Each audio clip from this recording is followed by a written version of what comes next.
बाबा आए तोर दुआरी, तोर चरण के गुरु बना ले पुजारी जी। गोर चरण के बाबा बना ले पुजारी जी। गुरु आए तोर दुआरी, बाबा आए तोर दुआरी, तोर चरण के गुरु बना ले पुजारी जी। तोर चरण के बाबा बना ले पुजारी जी।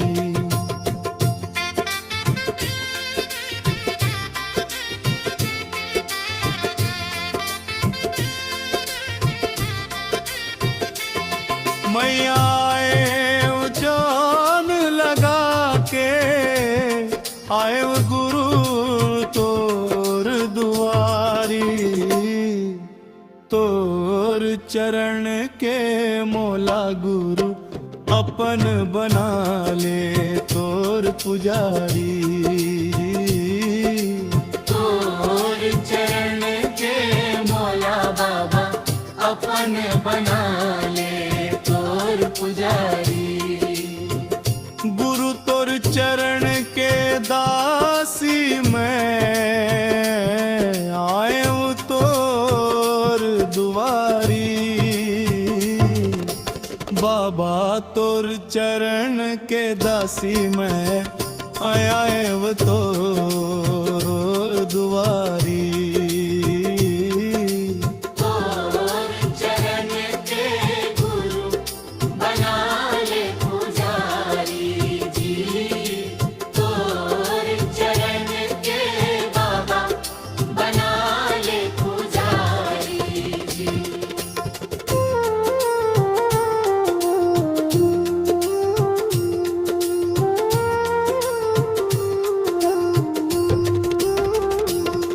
नहीं आवे मोला पूजा करे बर, श्रद्धा सुमन कर पूजा है।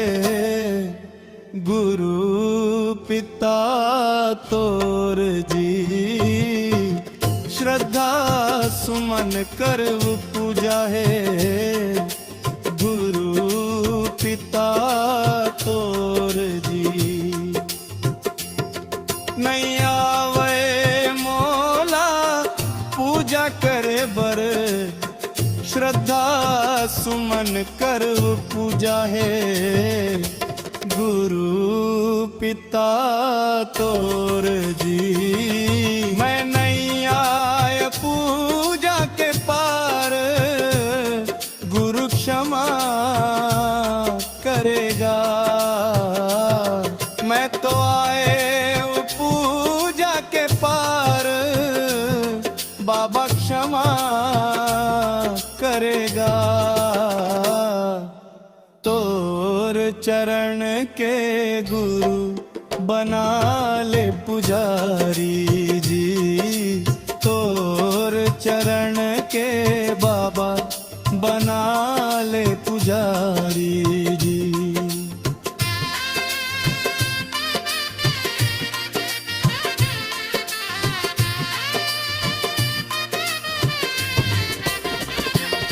सबके सतनामी राजा, सत के गरे उजागर जी।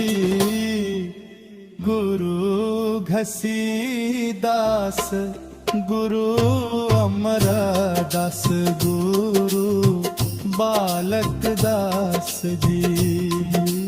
गुरु घसीदास गुरु अमरदास, गुरु बालक दास जी। तुमन सतनामी के वीरू,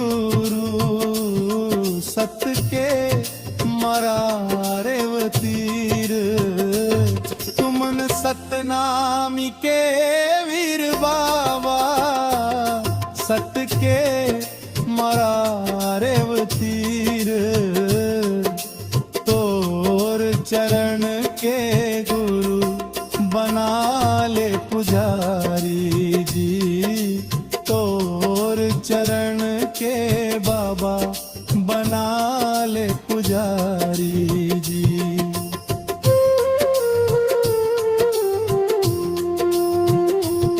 गुरु आए तोर दुआरी बाबा आए तोर दुआरी तोर चरण के गुरु बना ले पुजारी